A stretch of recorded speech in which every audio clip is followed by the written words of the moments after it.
I'm sitting at Shouzy Park right down the street from my house. Walk down here at least 5 times a week, shoot some hoops, go walk around the trees, and come down to this beauty, Lake Erie. So I'm born and raised in Vermilion. That's where I'm at now. I lived in Denver for 2 years, and I just came back, and that's kind of what I wanted to talk about. So it's kind of funny because there's this narrative that if you go somewhere and you come back, that instantly makes you a loser. And that really got to me for a really long time. The entire time I was out in Denver, I was worried about coming back to Vermilion and looking like a loser. And it honestly caused a lot of anxiety, if I'm being honest. But it's funny how life works. I came back, I decided, you know what? The best thing for me to do is to reconnect with my family, come back. I was extremely stressed and anxious out in Colorado all the time. I didn't have any friends. All I did was really work. I guess put simply, my lifestyle was it was unsustainable, you know? And coming back, I faced a lot of my fears. Going from the jobs I had to being self-employed to working in a machine shop. And it turned out that I actually enjoyed it. I actually liked it a lot. When I first started that job, I guess what made it a little bit easier was I realized that I wasn't gonna be there forever. I had a plan. My biggest fear was that I was gonna spend my entire life at a job that, it's not even that I didn't like the job, but I knew that my potential and the opportunities that I've been presented with in my life is that I could do a lot more with it than just working a job. I always want to be growing. I'd never just want to have a job and that's it.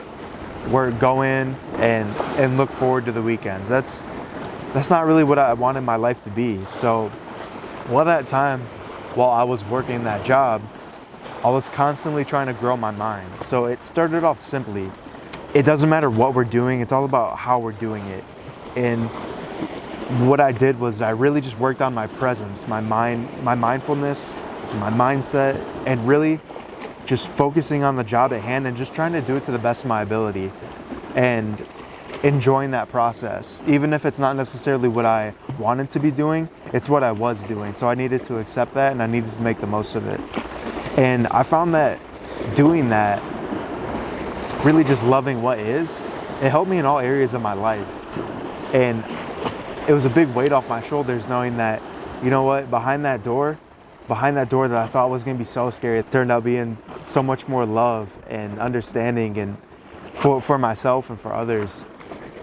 And it's just, we just gotta face our fears, I guess, is what I'm getting at. And I have a feeling that when we really push ourselves, that it's not gonna be that bad. And I think it's proving to God, to the universe, whatever you believe in, that we're serious about this. We're willing to make those sacrifices. This year has just been so crazy. I went from working at the machine shop to getting hired on full-time as a full-time employee for my mentor. It's something I literally prayed and dreamed of every single day since I joined Tricktrades. And now all that has come to be. I remember specifically when I was in Denver. So what I did ride sharing and stuff. I didn't have people in my car, but I would deliver food and I would walk dogs. That was my job. It didn't pay that much, but I loved it. And it gave me the freedom I needed and the flexibility to pursue my dreams. And something I started doing was I would meditate. I have a little variation I like to do is I will take 6 deep breaths. And I'll just do it right now. In through the nose, out through the mouth. And what you essentially want to be doing, you want to close your eyes. I know you can't tell because I'm wearing glasses, but you want to close your eyes and you want to breathe deep through your nose, up through your stomach, up through your diaphragm, straight up through your head. And you want to inhale so deep that it's almost like you're smelling some fresh baked cookies. Like, just imagine that you have that plate right in front of you and you're just like,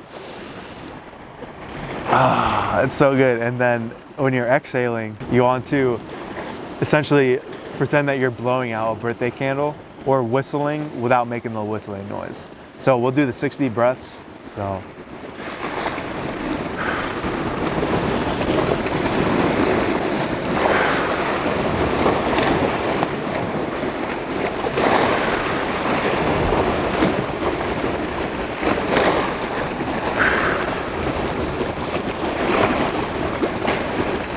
we're coming out of that deep transcendental state and we're focusing on what we want to create in the world or what we want to call to us, because I firmly believe that we live in a friendly universe, that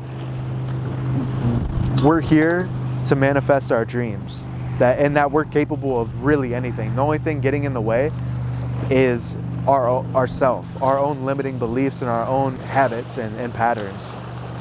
And meditation is really good for becoming aware of that stuff. I manifested this job, if I'm just being perfectly honest.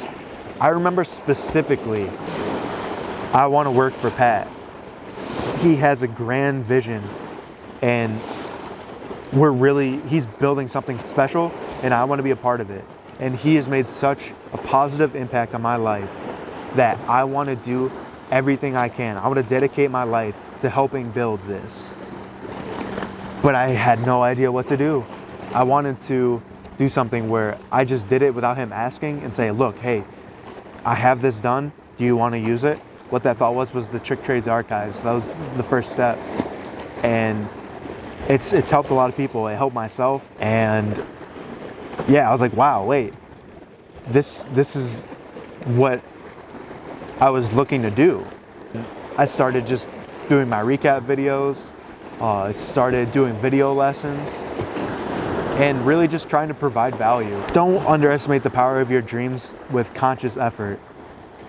And I guess that's really my main point with all of that is, man, an idea, a thought, it can change your life forever. So I'm gonna wrap this up. Thank you guys so much for watching and I'll catch you on the next one.